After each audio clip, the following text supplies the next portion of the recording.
Pinasususpindi ng Department of Transportation ang kumpanya na nag-ooperate ng bus na nasangkot sa karambola sa Subic-Clark-Tarlac Expressway o SCTEX. 10 ang patay at lagpas 30 ang sugatan sa malagim na disgrasya. Saksi, si Rafi Tima. Ay putang mo! Ito ang nasaksihan ng mga napadaan sa SCTEX northbound papunta sa toll plaza ng Tarlac pasado tanghali. Yuping-yupi ang mga sasakyan kung saan may mga taong naipit. Sangkot ang 2 commuter van, isang kotse, closed van at ang nakabanggang bus na biyaheng Cubao-Lingayen. Ito pong bus, ito po yung bumangga doon sa 4 na vehicles na nakahinto na po sa toll plaza ng SCTEX. Hawak na ng pulisya ang driver ng bus na sugatan din sa insidente.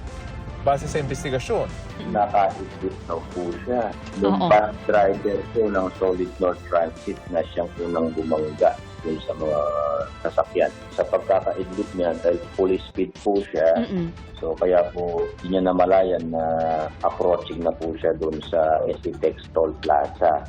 ayon sa mga otoridad, 10 ang patay. Karamihan sa kanila ay sakay ng nayuping van. Ilan sa mga nasawi, mga bata. Mahigit 30 naman ang sugatan at isinugod sa Tarlac Provincial Hospital. Isa sa kanila ang driver ng nayuping van na kritikal ang kondisyon. Sa tindi ng aksidente, pahirapan ng ospital na kilalanin ng mga biktima. May mga nakuha raw silang ID mula sa mga nasawi na mula pa sa Antipolo City. Hawak ngayon ng ospital ang mga cellphone ng mga naaksidente kung sakaling may tumawag na kaanak para maibalita sa kanila ang nangyari. Nasa labas naman ng emergency room ang mga bag at gamit ng mga biktima. Isang batang lalaking edad 2 hanggang 3 taong gulang na may galos sa paa ang inaalagaan naman ng mga kawani ng Philippine Red Cross. Ayon sa mga otoridad, iyak ng iyak ang bata at hinahanap ang kanyang mga magulang na dead on the spot sa kotseng kanilang sinasakyan. Mula sa pinangyarihan ng aksidente, umabot sa 2 kilometro ang traffic sa northbound lane sa SCTEX. Yan ay matapos ipasara ang linya kung saan nangyari ang aksidente, kaya pinag-counterflow muna ang mga sasakyan sa southbound lane. Muling binuksan sa mga motorista ang daan alas 4:30 ng hapon.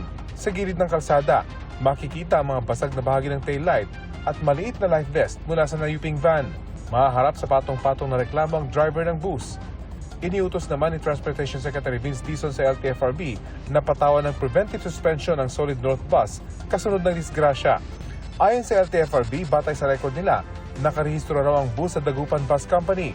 Bagamat batay sa markings ng bus, lumalabas ang nag-ooperate ay Pangasinan Solid North.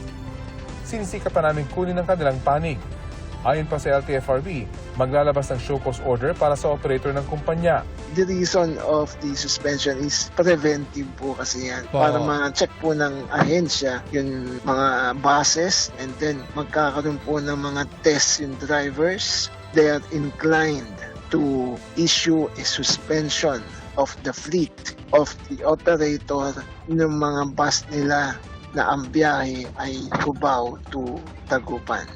Dagdag ng LTFRB, iniutos na nilang asikasuhin ang pangangailangan ng mga biktima. tig-400,000 piso ang inaasahang makukuha ng mga naulila ng 10 nasawi. Para sa GMA Integrated News, ako si Rafi Tima, ang inyo saksi.